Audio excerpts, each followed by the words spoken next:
Hello students, I am Anupma and I welcome you all to my channel and Count Accountancy with Anupma.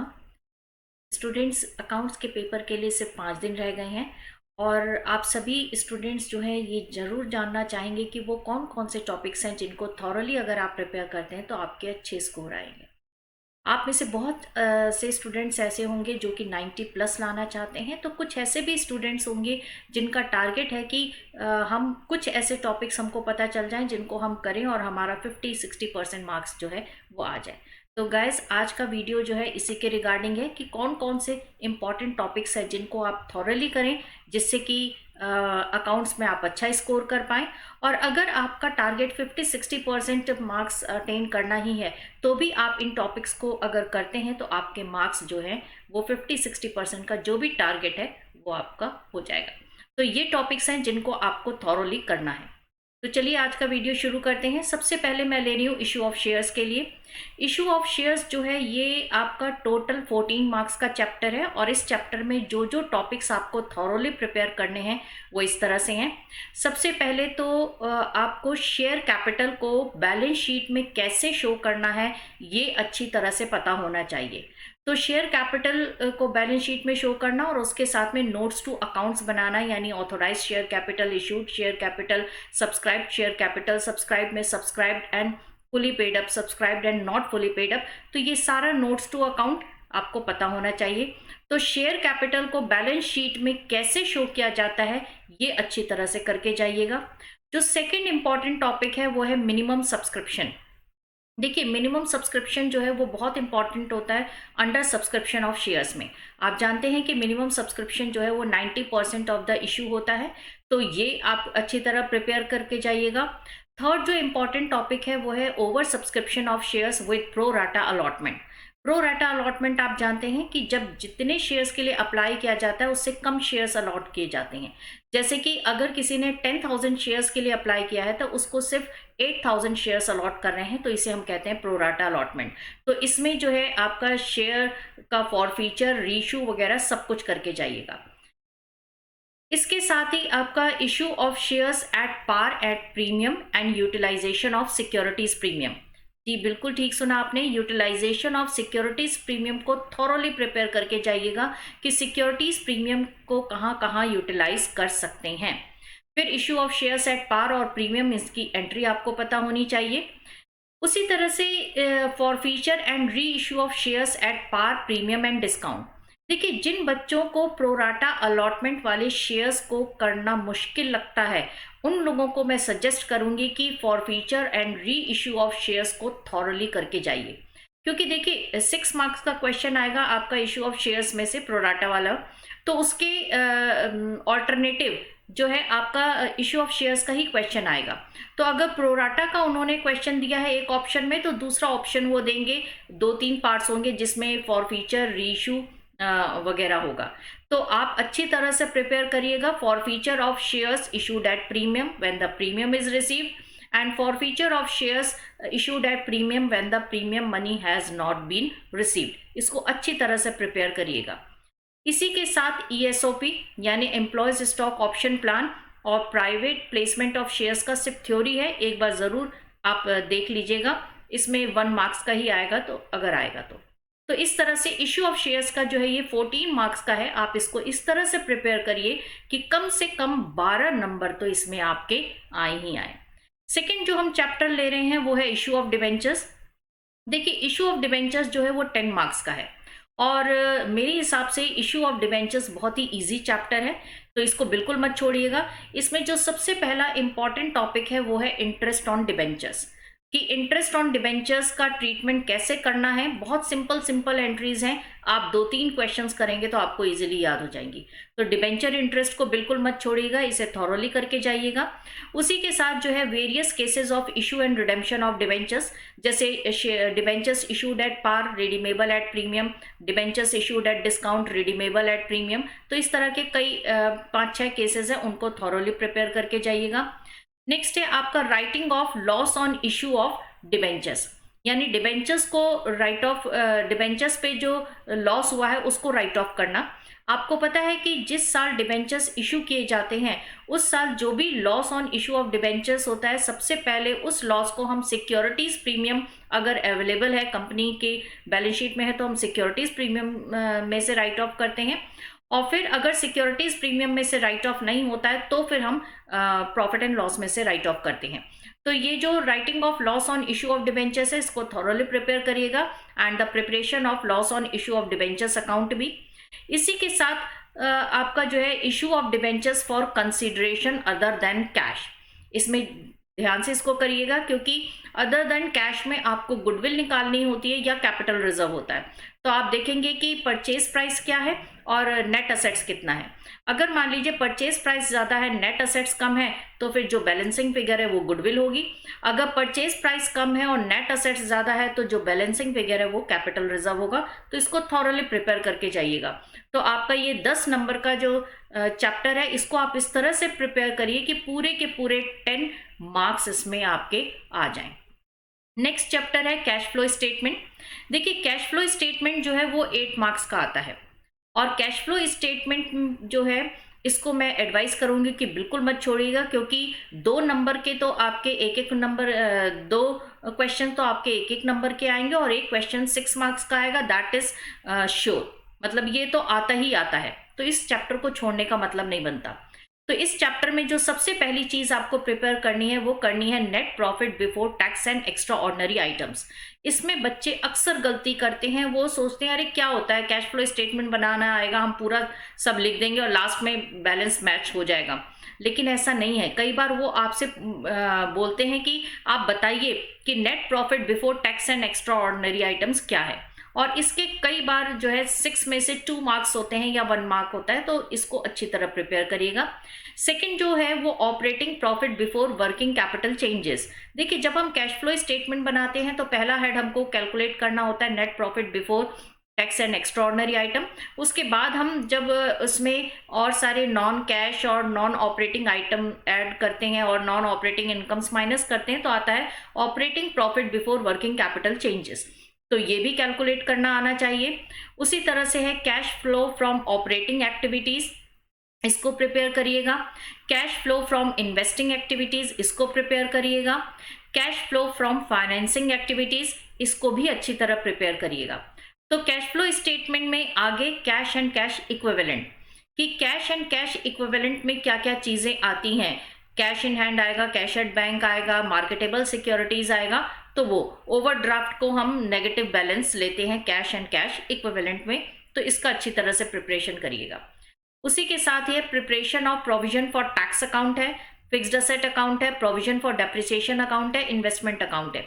देखिए मेरा आपको suggestion ये है कि जब आप कैश फ्लो स्टेटमेंट को अटेम्प्ट कर रहे हैं तो सबसे पहले जो भी बैलेंसेस आपको बैलेंस शीट में दिए हैं, अगर उस बैलेंस के रिगार्डिंग आपको एडिशनल इंफॉर्मेशन भी दी है तो सबसे पहले आप जो है वर्किंग नोट प्रिपेयर करिए। जैसे आपको प्रोविजन फॉर टैक्स का करंट ईयर और प्रीवियस ईयर दोनों का बैलेंस दिया है और साथ में टैक्स पेड भी दिया है एडिशनल इंफॉर्मेशन में, तो पहले प्रोविजन फॉर टैक्स अकाउंट बना लीजिए, उसके बाद क्वेश्चन को सॉल्व करना स्टार्ट करिए। उसी तरह से अगर आपको फिक्स्ड असेट्स दी हैं, डेप्रिसिएशन दिया एडिशनल इंफॉर्मेशन में, तो पहले फिक्स्ड असेट अकाउंट बनाइए और उसके बाद क्वेश्चन को आप सॉल्व करना शुरू करिए। तो कैश फ्लो स्टेटमेंट में ये सारी चीजें बहुत इंपॉर्टेंट है, इनको थॉरोली करके जाइएगा। नेक्स्ट चैप्टर हम ले रहे हैं फंडामेंटल्स ऑफ पार्टनरशिप। देखिए फंडामेंटल्स ऑफ पार्टनरशिप जो है इसमें आपका 9 से 11 मार्क्स का आता है। मतलब ऐसा कुछ ज़रूरी नहीं है कि 11 नंबर का आएगा ही आएगा, 9 से 11। अगर हम ऑन एवरेज ले तो 10 नंबर का ले लेते हैं, तो इसमें कुछ तो आपके 6-7 क्वेश्चंस तो ऐसे होते हैं जो कि 1-1 नंबर के होंगे और बाकी जो है 3 मार्क्स का क्वेश्चन होगा। तो इसमें जो टॉपिक्स आप प्रिपेयर करेंगे वो है interest on capital and interest on drawings, इसको अच्छी तरह से प्रिपेयर करिएगा। इंटरेस्ट ऑन कैपिटल पे खास ध्यान दीजिएगा कि when the profit is insufficient, इस वाले केस को खास फोकस करिएगा। उसी तरह से इंटरेस्ट ऑन ड्राइंग्स में आपका प्रोडक्ट मेथड भी है, साथ ही आपका जो है, अगर मान लीजिए कि यूनिफॉर्म अमाउंट से हम विड्रॉ करते हैं at uniform period of time, जैसे in the beginning of every month या in the middle of every month या फिर in the beginning of every quarter या in the at the end of the every quarter, तो इस वाले जो questions हैं उनको भी अच्छी तरह से प्रिपेयर करिएगा। हो सकता है कि इंटरेस्ट ऑन ड्राइंग्स के केस में आपको ड्राइंग्स का अमाउंट कैलकुलेट करने को दिया जाए, बाकी सारी चीज़ें गिवन हो, और ये भी हो सकता है कि आपको जो है रेट ऑफ इंटरेस्ट कैलकुलेट करने को दिया जाए और बाकी सारी चीज़ें गिवन हो। तो आपको इसको अच्छी तरह से प्रिपेयर करना है। सेकेंड जो इसमें है वो है आपका rules applicable in absence of partnership deed. देखिए, ये बहुत इंपॉर्टेंट टॉपिक है, इसको मिस मत करिएगा, अच्छी तरह से प्रिपेयर करके जाइएगा। नेक्स्ट है commission to a partner on net profit before and after charging such commission. इसमें जो है ये खास है कि अगर हमें कमीशन देना on net profit before commission और on net profit after commission, तो आपको बिफोर का फॉर्मूला तो पता है, आफ्टर का फॉर्मूला भी रिवाइज करके जाइएगा और ध्यान से क्वेश्चन को पढ़ करके उसे सॉल्व करिएगा।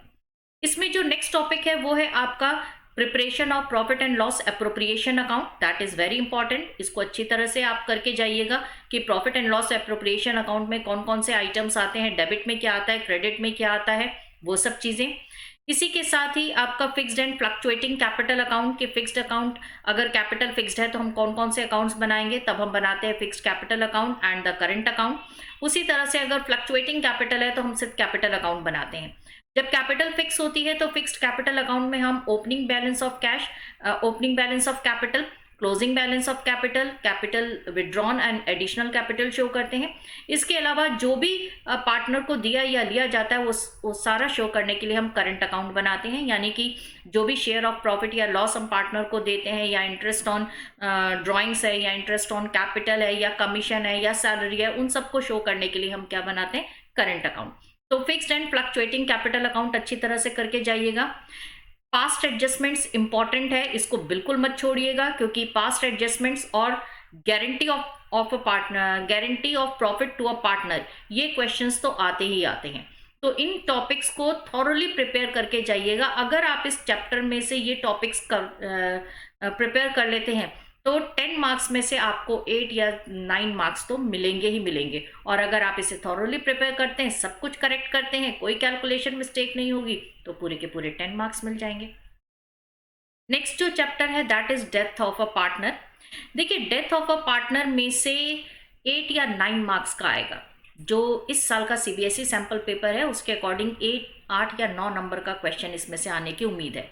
इसमें जो सबसे इम्पॉर्टेंट टॉपिक है वो है कि डिसीज पार्टनर, जिस पार्टनर की डेथ हुई है, उस पार्टनर का share of profit from the date of last balance sheet till the date of death. यानी कि अगर मान लीजिए कि जिस पार्टनर की डेथ हुई है, अगर वो करंट ईयर में 8 महीने सर्वाइव किया है, तो 8 महीने का पहले फर्म का प्रॉफिट कैलकुलेट करना, फिर उसमें उसका शेयर कैलकुलेट करके उसको देना।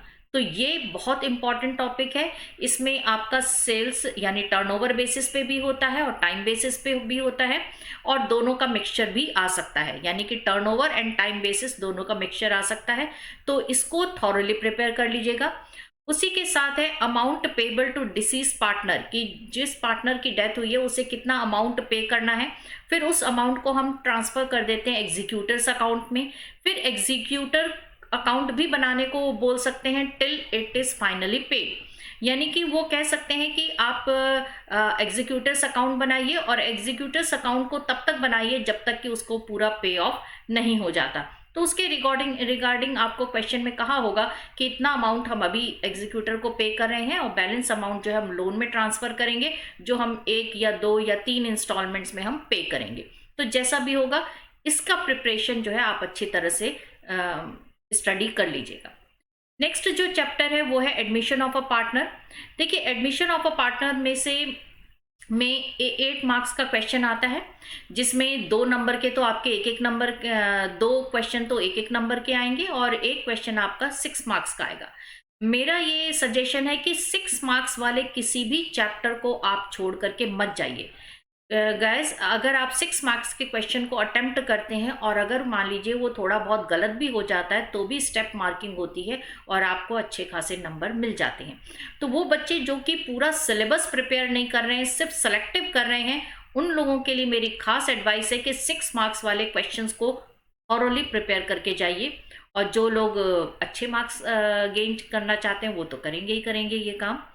तो इसमें सबसे पहले तो है आपका calculation of new profit sharing ratio. इसमें हो सकता है कि आपको गुडविल की एंट्री दे दी जाए और उसके बेसिस पे कहा जाए कि new profit sharing ratio calculate करिए, या सेक्रीफाइसिंग रेशियो दे दिया जाए या सेक्रीफाइस दे दिया जाए और कहा जाए कि new profit sharing ratio calculate करिए। तो ये आपको आना चाहिए। सेकेंड है preparation of revaluation account. Assets and liabilities का रिवैल्यूएशन या रीअसेसमेंट होता है तो उसका preparation. Partners capital account with adjustments, यानी पार्टनर्स के capital account banana with adjustments. Adjustments हो सकता है कि ओल्ड पार्टनर्स की कैपिटल को जो है न्यू पार्टनर की कैपिटल के बेसिस पर एडजस्ट करना, या ये भी हो सकता है कि न्यू पार्टनर की कैपिटल गिवन ना हो और आपको कहा जाए कि न्यू पार्टनर जो है वो प्रोपोर्शनेट कैपिटल लेके आ रहा है। तो जो भी हो कैपिटल एडजस्टमेंट आपको थॉरोली पता होना चाहिए, उसको प्रिपेयर करके जाइएगा। And the preparation of the balance sheet. अब हम ले रहे हैं वो है डिसोल्यूशन ऑफ पार्टनरशिप फॉर्म। देखिए डिसोल्यूशन ऑफ पार्टनरशिप फॉर्म जो है ये इसमें आपका 5 मार्क्स का क्वेश्चन आता है, जिसमें आपके एक एक नंबर के 2 आ सकते हैं और उसके बाद जो है आपका 3 मार्क्स का आ सकता है। इसमें जो पहला इंपॉर्टेंट टॉपिक है वो है ट्रीटमेंट ऑफ रियलाइजेशन एक्सपेंसेस, कि रियलाइजेशन एक्सपेंसेस का क्या ट्रीटमेंट है। उसके लिए 2-3 केसेस हैं। When the realisation expenses is paid by the partner but is to be borne by the firm, तो क्या एंट्री होगी। when the realization expenses is to be borne by the partner but paid out of the firm, then क्या entry होगी। when the realization expenses is to be borne by the partner and is paid by the partner himself, then क्या entry होगी। तो ये जो realization expenses हैं इसके cases आप अच्छी तरह से कर लीजिएगा। इसी के साथ ही इसमें जो है जर्नल एंट्रीज भी पूछी जाती हैं।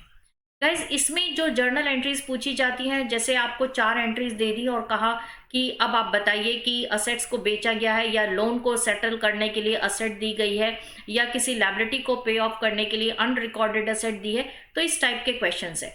तो मेरा ये सजेशन है कि डिसोल्यूशन ऑफ पार्टनरशिप फॉर्म में आप रियलाइजेशन अकाउंट तो बनाना तो आपको आता होगा, वो तो आपने किया ही होगा, लेकिन जर्नल एंट्रीज को थॉरली प्रिपेयर करके जाइए, क्योंकि इस साल हो सकता है कि आपसे जर्नल एंट्रीज पूछी जाए। तो जर्नल एंट्रीज जो डिसोल्यूशन में है उसको बिल्कुल भी मिस मत करिएगा। तो अब हम इसे जल्दी से सम अप कर लेते हैं। तो देखिए इसमें जो लिया था इशू ऑफ शेयर्स में आपके 14 मार्क्स का कवर हो जाता है, इशू ऑफ डिबेंचर्स में 10 मार्क्स का हो जाता है, कैश फ्लो स्टेटमेंट में 8 मार्क्स का कवर हो जाता है, फंडामेंटल्स ऑफ पार्टनरशिप में 10 मार्क्स का है, डेथ ऑफ अ पार्टनर में 9 मार्क्स का है, एडमिशन ऑफ अ पार्टनर में 8 मार्क्स का है, डिसोल्यूशन ऑफ पार्टनरशिप फॉर्म में है 5 मार्क्स का। तो टोटल 64 मार्क्स का मैंने आपको बता दिया।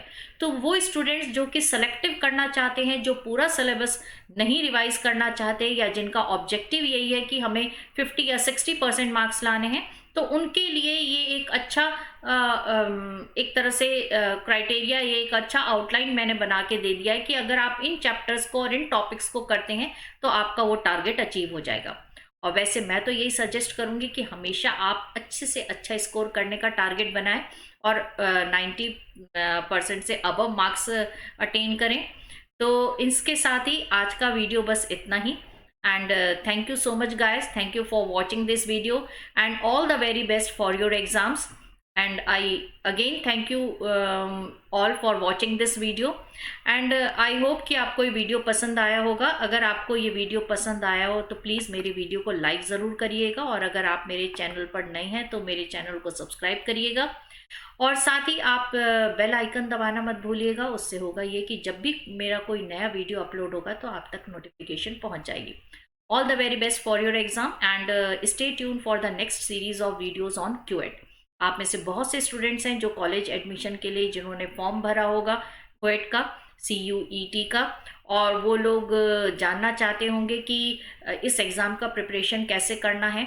तो इसी के सीरीज़ में मैं जो है अब नेक्स्ट कुछ वीडियोस अपलोड करूंगी, उसके लिए ट्यून इन रहिएगा, और आपके अकाउंट्स के पेपर के लिए all the very best. Thank you for watching.